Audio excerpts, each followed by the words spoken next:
built by the United States, but now for the last 24 years, it's been maintained and expanded by Panama. Hi once again, everybody. Welcome back to the Comstock channel. I'm Marlin Bohling with you. Well, I'm pleased to welcome aboard in today's episode Mike Steenhook of the Soybean Transportation Coalition. And we're going to talk about all things related to the movement of soybeans and maybe other grain around the U.S. and overseas. All right, Mike, right off the top, last time you and I spoke, I think we were kind of in the middle of that debate over the longshoremen. They were on strike on the eastern coast, the Gulf Coast, and they actually voted for a temporary pause on their strike. They would go back to work for like 90 days. Okay, that's up. Now what's going on with them? Are they going to pass this agreement? Have you heard anything or not? Yeah, so there was the current contract, if you will, expired on September 30th of 2024. And because the new contract hadn't been achieved, there was a temporary 3-day strike at ports along the east and Gulf Coast that really just it impacted containerized shipping as well as vehicles and automobiles and those kind of vessels as well. It did not have an impact on bulk shipping that a lot of soybeans and grain utilize those facilities. So, but our impact was really related to containerized shipping, and there is a portion of our exports that do utilize these shipping containers. So they did come to a temporary agreement after that 3-day strike, and this is again in early October, and they came to an agreement on wages and salaries. And so there was an agreement was a 62% increase in wages over the 6-year term of the contract. And then the announcement was made that they would have the new deadline was extended to January 15th, which would allow additional time to negotiate over more contentious issue, which is the use of automation and technology, which the dock workers, the International Longshoremen Association, is adamantly opposed to because they feel that it's a threat to current and future jobs. And the U.S. Maritime Alliance, they were promoting increased automation and technology. And these are the port operators, the port authorities, the ocean vessel companies that utilize the ports, believing that increased automation will allow U.S. ports to be more competitive with counterparts elsewhere around the world, places like Asia and Europe. And so January 15th was this new deadline. And fortunately, an agreement has been achieved with the senior leadership of the two parties, and including over this issue of automation. Now, we don't know the specific language in this new contract, and that language will not be released until the full membership of the two bodies, again, the International Longshoremen's Association and the U.S. Maritime Alliance, ratify the actual contract. That is expected that will occur, but that has yet to occur. It should be very soon when we see an announcement from the two parties that the new contract has been approved by the membership. So obviously good news that this big question mark looks like it will be ameliorated along our East and Gulf Coast ports. We do not need any additional kind of uncertainty when it comes to our supply chain. And so hopefully we'll be able to proceed with normal operations in that whole area of the country. I want to talk with you about President Trump. Now that we're past inauguration, he has kind of raised that balloon, if you will, of ideas about maybe taking back either ownership or operation of the Panama Canal. And that's a very divisive issue from several angles. I know you've been down there a number of times. You've written about it extensively. I think you know the people that actually administer that canal and its operations. So can you clarify what is really going on there and explain how that works? Where are we right now? Yeah, and so I don't know what really is serving to prompt or motivate the comments from the administration and what the actual end goal is. So I'm not privy to that. But one of the things that I think is just important to when level setting on this issue is that So the Panama Canal is owned by the Republic of Panama. The canal was actually built in 1914 by the United States. In 1977, President Carter signed a treaty that was ratified by the United States Senate by a 2/3 majority vote to initiate this 20-year period of time in which the canal would eventually be transferred in ownership to the Republic of Panama. And that ownership was finalized on December 31st of 1999, where the canal became owned by the Republic of Panama, administered by a body called the Panama Canal Authority.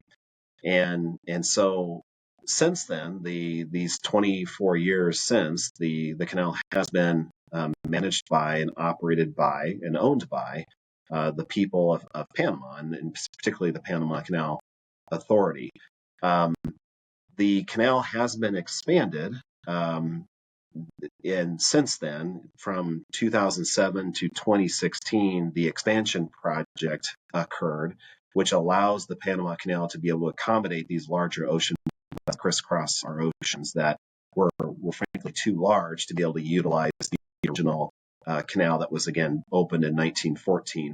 That expansion project was paid for by the people of Panama. It was authorized by the people of Panama in a national referendum, and then it's been paid for by the people of Panama, particularly the Panama Canal Authority.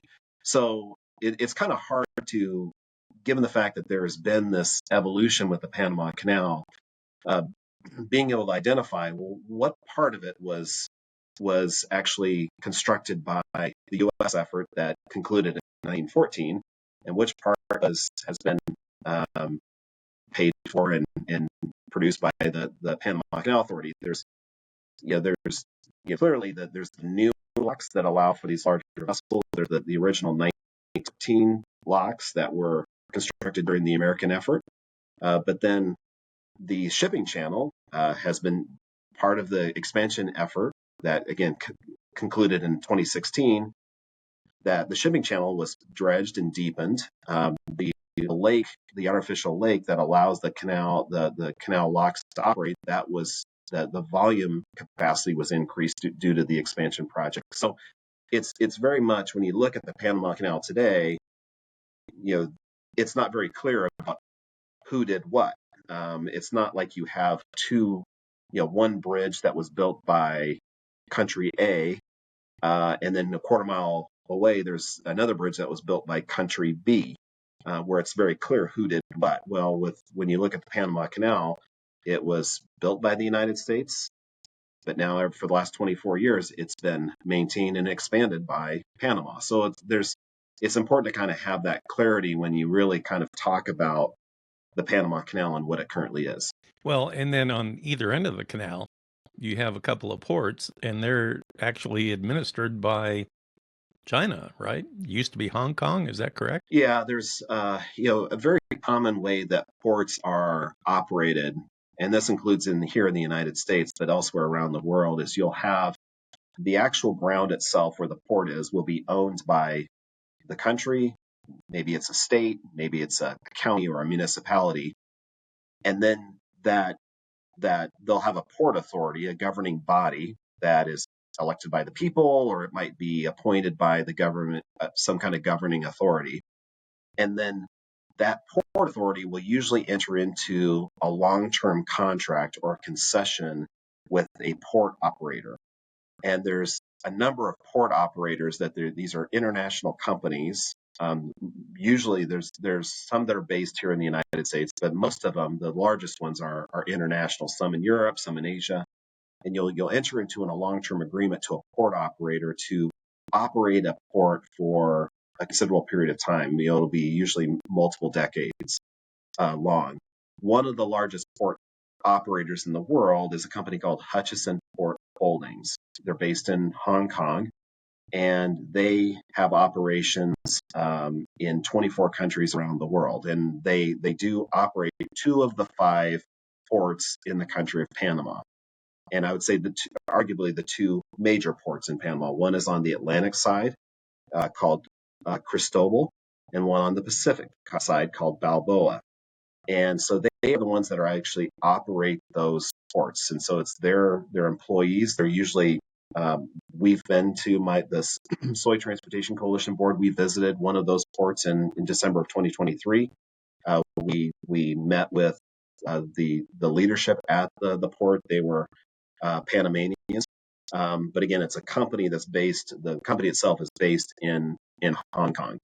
So, so yes, it is a Hong Kong-based company. They had the original concession to operate those two ports was granted in 1997. It was a 25-year concession, and so in 2022, they got an extension, another 25-year concession to operate those two ports. So yes, it's a Hong Kong-based company that does operate for a period of time those particular ports. All right. So where does that put us right now? I mean, what's at risk? Because from what I understand, the number one item that moves through that canal is U.S. soybeans. Is that right? U.S. soybeans are the number one agricultural customer of the Panama Canal. And so there are many different products that utilize the canal. And so you'll see when you're there, you'll see large container vessels going through that are full of any kind of consumer good that is destined to the United States. You'll see a lot of liquefied natural gas vessels. That will be originating in the Gulf area, since a lot of refining capacity is down there. On its way to Asia, you'll see a lot of automobile carriers that are transporting 6,000 cars in one particular ocean vessel. You'll see a lot of cruise ships that go through the Panama Canal. So they have a very diverse portfolio of traffic that utilize the canal. And that also includes what's called the dry bulk segment. And vessels full of soybeans or corn are part of that dry bulk segment. And then among agricultural products, yes, soybeans are the number one customer utilizing the canal. Normally, you have about 600 million bushels of U.S. soybeans that go through the canal on an annual basis, mostly originating from the Gulf area on its way to customers in Asia. So here we have apparently a little friction between the U.S. and Panama, and maybe even China now. Could that impact our ability to move soybeans now? Yeah, I mean, I really expect traffic to remain pretty consistent. I mean, I've interfaced for years with the Panama Canal Authority. They recognize that that 70% of freight and that either originates from that goes through the Panama Canal either originates from or is destined to the United States. So they understand the importance of the U.S. market to their operations. So I fully expect they're going to continue to maintain those operations for U.S. soybeans. It's a very important link in our supply chain. And so I expect that to continue. What the ultimate result of these discussions will be, it's really hard for me, from my perspective, to really to pinpoint that. But my expectation is that operations will continue pretty consistently from what we've been enjoying for a considerable period of time. Well, what about all this tariff talk? How could that impact movement of U.S. soybeans in and out of the country here? Mainly out, but I mean, Mexico's been buying quite a few soybeans lately. I mean, it's obviously a concern, and we certainly acknowledge that there are a number of these international issues and disputes that clearly do need to be addressed and resolved. Our hope is that those discussions can occur without disrupting U.S. soybean exports. These are markets that U.S. farmers have been very diligent in working on for many decades. And those kind of markets, you don't just achieve an international market just by working hard on one particular day. It takes a considerable period of time to be able to establish these international markets, and we certainly hope for that to continue. It not only is beneficial to the economics of U.S. agriculture, but I also think there is an additional element to it that needs to be underscored. And that is, I think, one of the most effective ways of promoting global stability and, frankly, projecting U.S. influence is having farmers from that country, in this case, the United States, being able to help supply the food and protein and nutritional needs of many of these other countries. Projecting U.S. influence is not just about establishing a bunch of embassies around the world, and it's not just about having a very formidable naval fleet. I think one of the most effective ways of projecting U.S. influence is by feeding the rest of the world. And when you're supplying a lot of the food and nutritional needs of other countries, that reduces antagonism between the two countries. It enhances stability. And so if one of our goals as a nation is to have some degree of global stability, I think allowing U.S. farmers to help them do what they do best, which is grow food and supply it to other customers, whether domestic customers or international customers. I think that's a very effective way of doing that. I talked with you numerous times last year about the river system in the U.S.